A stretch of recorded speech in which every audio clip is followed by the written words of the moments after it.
Okay, good morning class. In the last lecture, we talked about introduction to SPSS. So today we'll be moving one step further and we would be studying data normalization. So let me just share the screen with you. So data normalization includes three things. And what are those things? Generally, the first thing is elimination of outliers.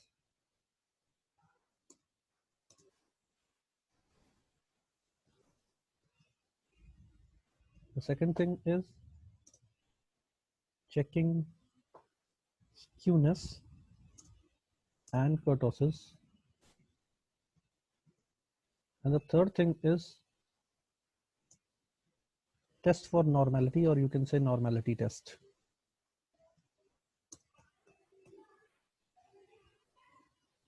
And then there is one thing additional which does not lies into the data normalization, but that is also essential. So you can even say that here we would be doing the reliability analysis.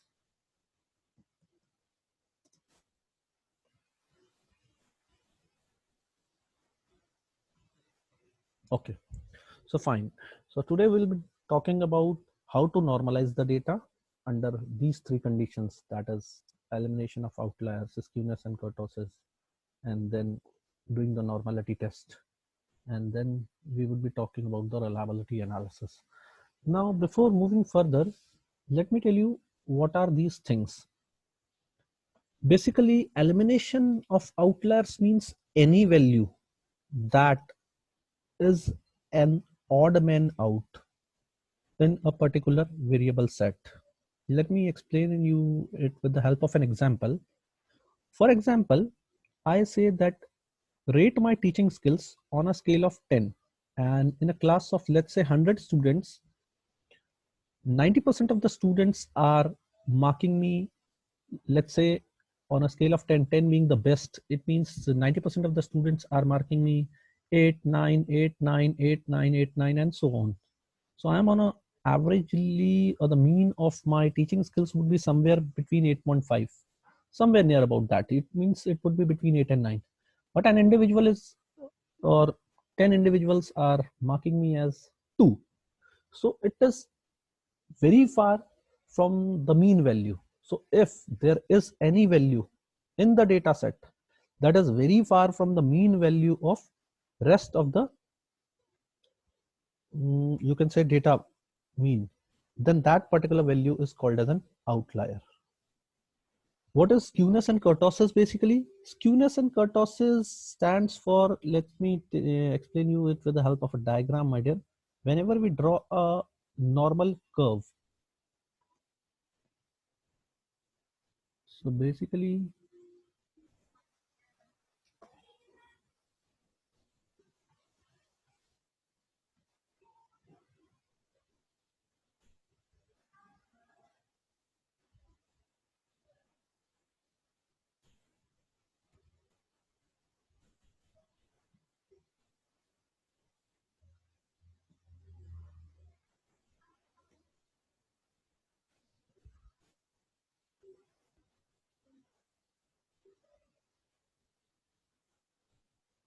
okay, so I was talking about,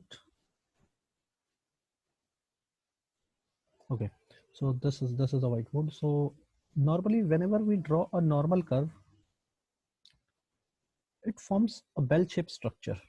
This is one axis and this is another axis, let's say. So it forms a bell-shaped structure, means it is not exactly bell-shaped, that I cannot draw here, but it is somehow a bell-shaped structure.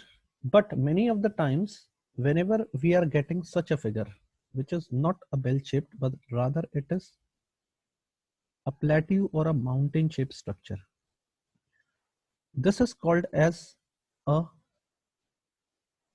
leptokurtotic data. And whenever we are getting this kind of a shape, only a curve in the top, this is called as a platokurtotic data, and this one, the above one, is called as a leptokurtotic data.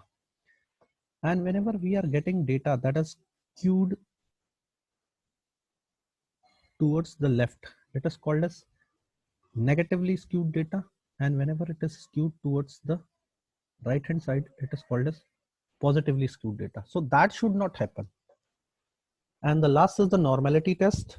A data is only normal when it is having a significant value of either Koglomerov-Smirnov test or Shapiro-Wilk test. That I'll tell you when I'll be doing it on SPSS. And the third thing is, or the last thing is the reliability analysis. Now, what is a reliability? If a data is not having an outlier and the values of skewness, kurtosis, and normality are within the acceptable value, then the data is called as a valid data. But it does not mean that you have taken that data from field or those were the exact responses of the respondents within the field. You might have shuffled that data, or you might have not taken the response from 500 individuals, let's say. So you have taken only responses from 200, and then you have what you have done, you have just copy pasted the data. So the data that you have taken is valid, but is it reliable?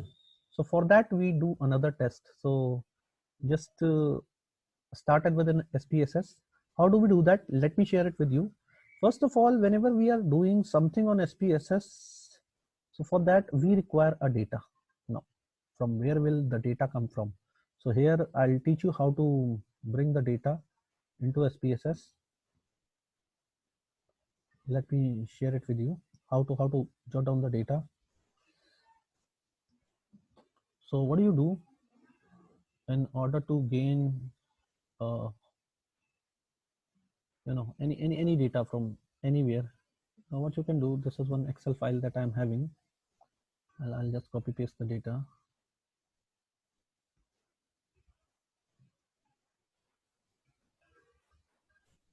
Generally, whenever we work on SPSS online, it becomes a heavy for the software.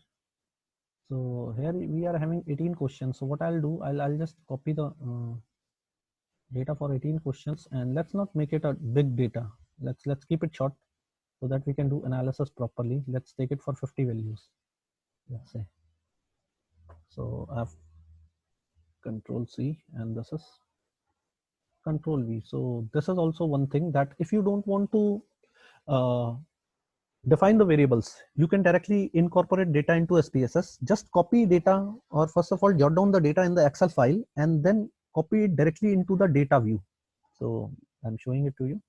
It will take a bit of a time because it is a heavy software. So we have copied the data and now I'm doing paste. So what is happening? All the data has been pasted and the variables have been defined by themselves. See, all variables are numeric in nature. Width is constant 8, 2 decimal places.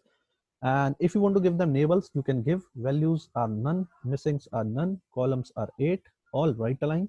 Measures is unknown. So if you want to define which type of variable are they, you can define it. So basically all have been taken on a Likert scale of 5. So if you want to define it, define it. If you want to leave it, it is hardly going to hamper your analysis. So that's one shortcut trick, how to incorporate data into SPSS. Okay, now you're already in the data view. Now we need to check for the normality of the data. So first of all, we will check for the outliers. In order to check for outliers, go to Analyze, go to Descriptive Statistics, and go to Explore. Take all the variables that you have in SPSS on the dependent list. So you can select any one and press Ctrl A. All will get accepted and take them to dependent list. Now go to Statistics and click on Outliers and click Continue and then OK. So here you will get box plot for all the outliers, all the variables, and it will show you the outliers. So see, this message is very important. No total. If /no total is coming on your screen, it means the analysis has been done properly for outliers. So it is a tedious process. So again, it will take some time.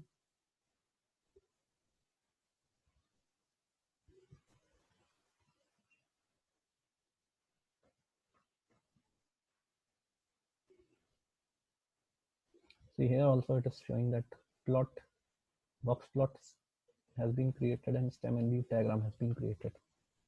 So both are equally good. So let's see, we have got our outliers. So straight away go to variable one.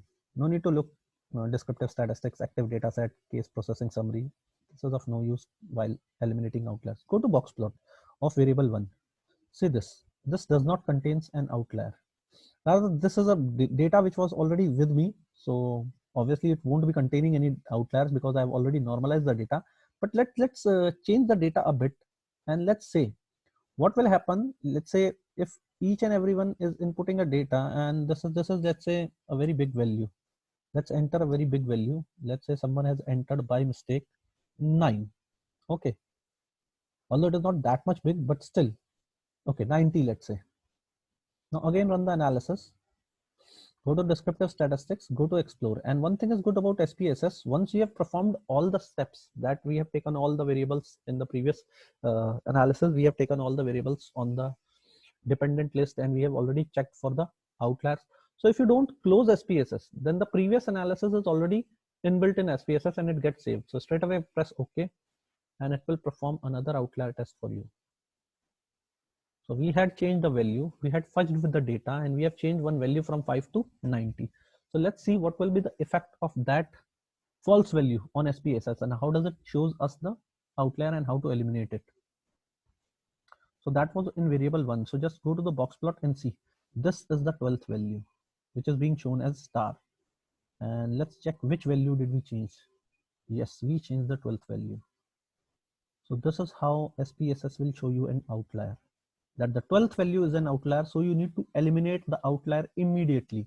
But now the question is, with what value we should eliminate the outlier? With the mean value. Now how to find the mean value?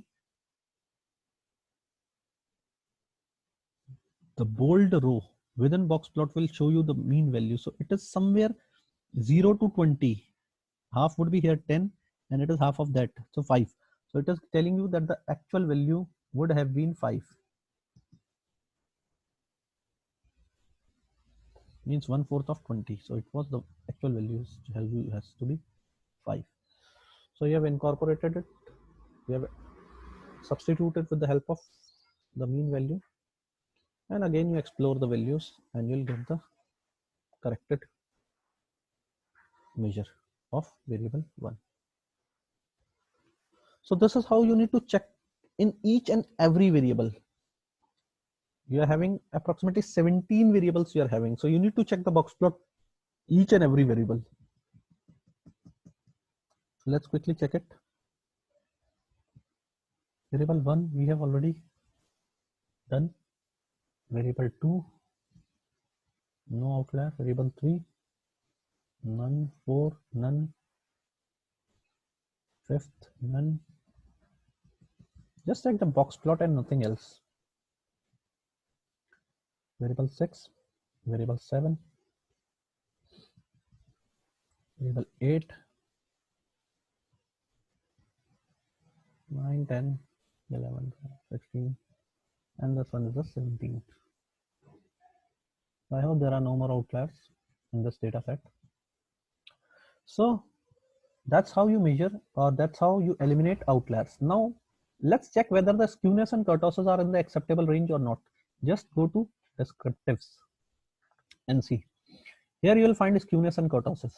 The skewness for variable 1 is 0.276 and the kurtosis is minus 1.236. And what is the acceptable value for skewness and kurtosis? It is from minus 1.98 to plus 1.98. So in between plus minus 1.98. So this is acceptable, this is also acceptable. And generally what my experience is that if you have eliminated outliers, then by default the skewness and kurtosis values gets rectified. If you have eliminated the outliers and you have substituted that outliers with the means, with other methods, I don't know what is the procedure to rectify skewness and kurtosis, but I follow the simple idea of substitution by mean. Whenever we try to substitute an outlier, I don't eliminate it. I substitute it with the help of mean. So by default, the skewness and kurtosis values get rectified. That is the best possible method that I'm giving you to rectify your skewness and kurtosis. So see, so all the values, if you'll check, all the values will be in between the range. So these are the first two steps that we have done. Okay, now we will go to test for normality. So just again go to, let's close this output, we don't need it. Again go to analyze, descriptive statistics and descriptives. This time you go to descriptives, select all the values, take them to the other side option. So here, from here also you can check skewness and kurtosis, and you can uncheck everything. So you will get the values only and only values of skewness and kurtosis. Have a look. See, skewness and kurtosis for each and every variable. 49 values for. So this is also one method through which you can find out skewness and kurtosis.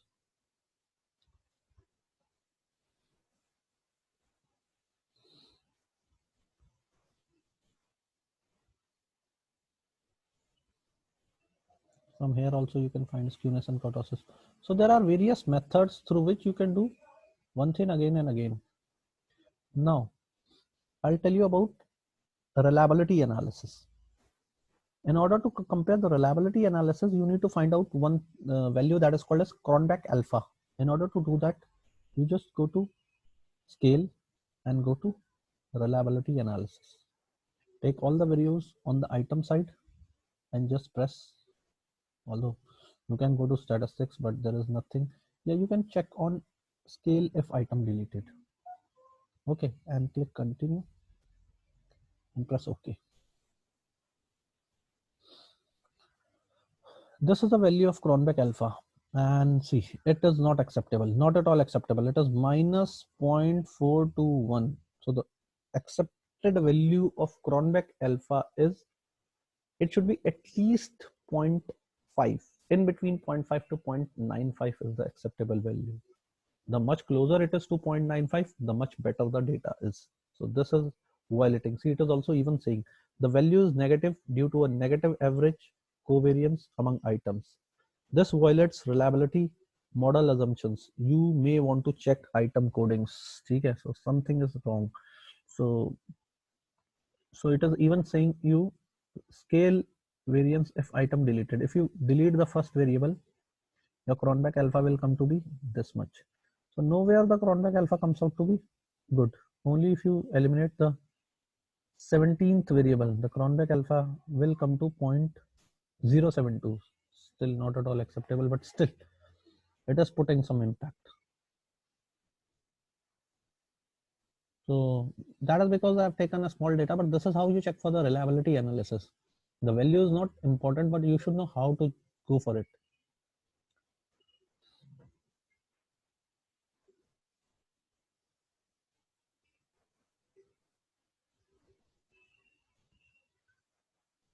And I was checking for one more thing, that was Kugler-Smirnov test, but it is not showing it here.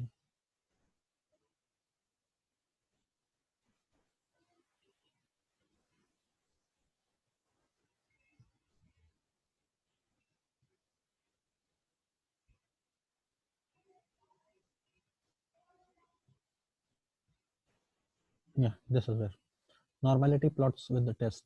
If you click OK and you click OK here, you will get the normality test also.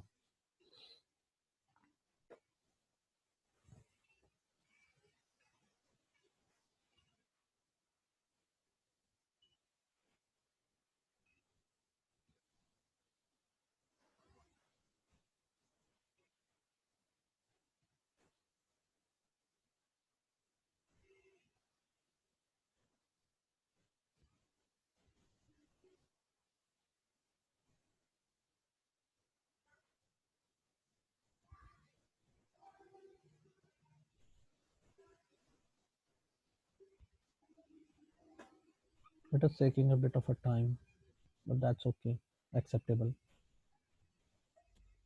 We have seen how we have reached to it. Basically, when we go to analyze, then you go to descriptive statistics, and then you go to explore. Then earlier we have just checked on outliers. Here you will go to plots, and you will even check with normality plots with test. and then only you will get the normality values of the normality test. So let's see whether we have got it or not. You just need to go to descriptive statistics, check it out whether you have got it or not.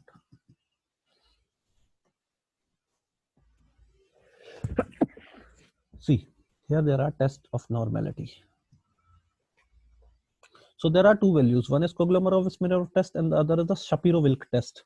Now, my dear, Shapiro-Wilk test is only applicable when you are having a data set of more than 2000 respondents. So here we are having only 49 values. So we will go for Koglomorov-Smirnov test.